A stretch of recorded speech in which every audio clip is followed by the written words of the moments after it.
HCL के CMD Anupam Mishra का KCC का दौरा। सीएमडी ने केसीसी प्लांट व माइनिंग का किया दौरा। प्रशासनिक भवन में अधिकारियों की ली बैठक।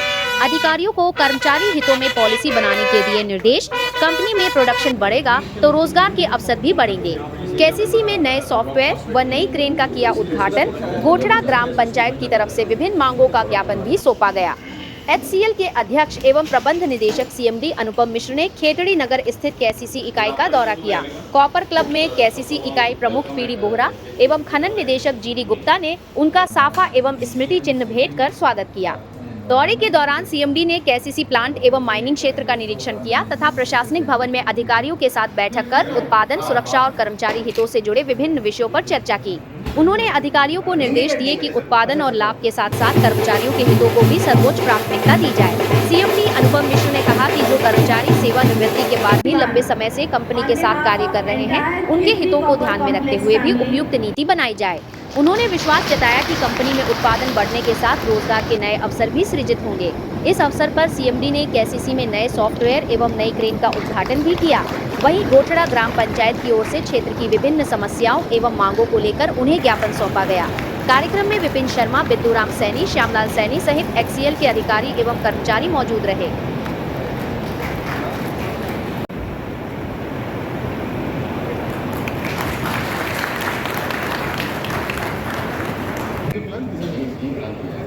बिल्कुल, तो बड़ा प्लान लग जाएगा और फ्यूचर ग्रोथ होगी।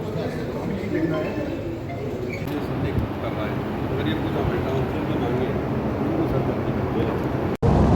देखिए, चूँकि विवेकानंद जी की धरती पे पधारे हैं, तो जो मैंने लोगों को एड्रेस किया, उनके साथ संवाद किया, तो जो सबसे पहली लाइन उस संवाद की है, उत्तिष्ठत जागृत प्राप वरान्य बोधत, arise awake and stop not till the goal is attend. शायद ये बात अपने आप में पूरी तरह से सबके लिए एक मैसेज है कि हम सिर्फ अपने गोल्स की या विजन्स की बात करें कि आज हम 4 मिलियन टन है, हमको 12.2 मिलियन टन पहुंचना है।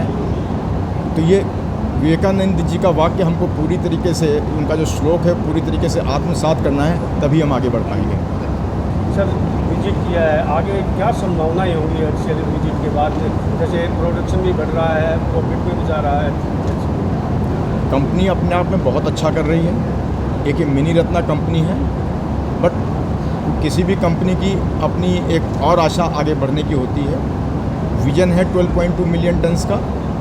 अभी तक हम सिर्फ विज़न की बात करते आए हैं, लेकिन आज की जो रियलिटी है और जो विज़न है, उसके बीच का जो रास्ता है, वो हम कैसे चल के पार करेंगे, क्या राइट प्रोसेस होगी, क्योंकि अगर हम राइट प्रोसेस फॉलो करेंगे तो राइट आउटकम ज़रूर आएगा। तो सिस्टम इम्प्रूवमेंट्स की कोशिश की जाएगी। जो प्रोजेक्ट्स लग रहे हैं, सारे प्रोजेक्ट्स की बहुत गूढ़ तरीके से, बहुत डीप तरीके से उसकी मॉनिटरिंग की जाएगी। और ये मैसेज कि सिर्फ CMD या डायरेक्टर्स ही मॉनिटर नहीं कर रहे हैं, एक आखिरी तक का व्यक्ति जो उस प्रोजेक्ट में इन्वॉल्व है, उसको ठीक से मॉनिटरिंग करनी पड़ेगी।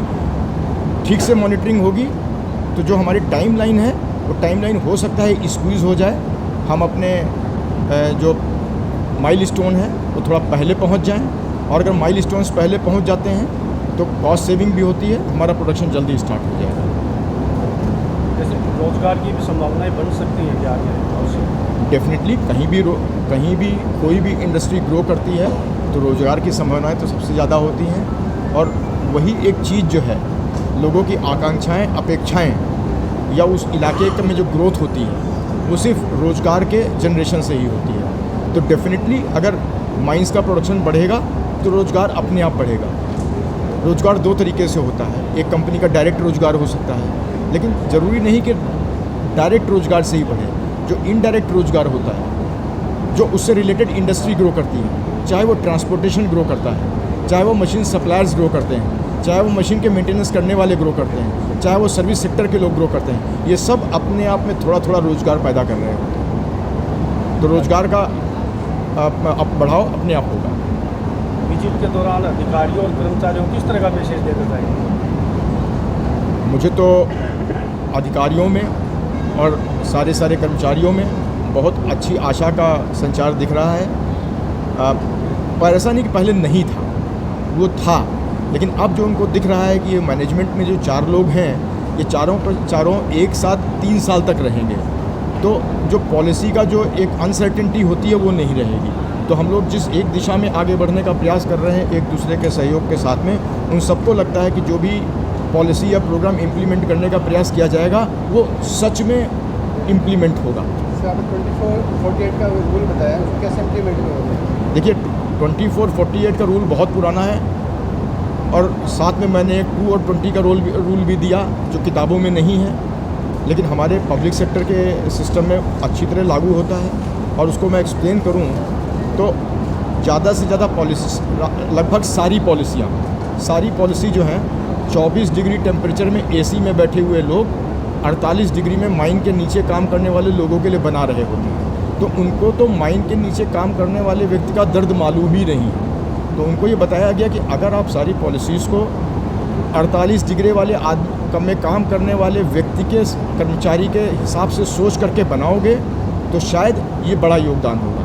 तो all the policies have to be made in the manner that they benefit the 40 worker working in the 48 degrees temperature and people working in 24 degree in the offices have to be sensitive about it. उनको पूरी तरह से sensitive होना है इस बात के लिए कि सिर्फ पॉलिसी कागज़ में नहीं बननी है, उसका बेनिफिट उस 48 डिग्री के अंदर काम करने वाले श्रमिक तक पहुंचना चाहिए। दूसरी पॉलिसी की जो बात मैंने की और 2 और 20 ये किताबों में नहीं है, लेकिन मैंने अपने अनुभव से पाया कि सारे के सारे टॉप मैनेजमेंट में या किसी भी डिवीज़न के टॉप पे बैठे हुए लोग उनका कार्यकाल ज़्यादा से ज़्यादा 2, 3, 2.5 साल होता है। उसके बाद वो रिटायर हो जाते हैं और कोई नया आदमी आकर के उनकी जगह बैठता है।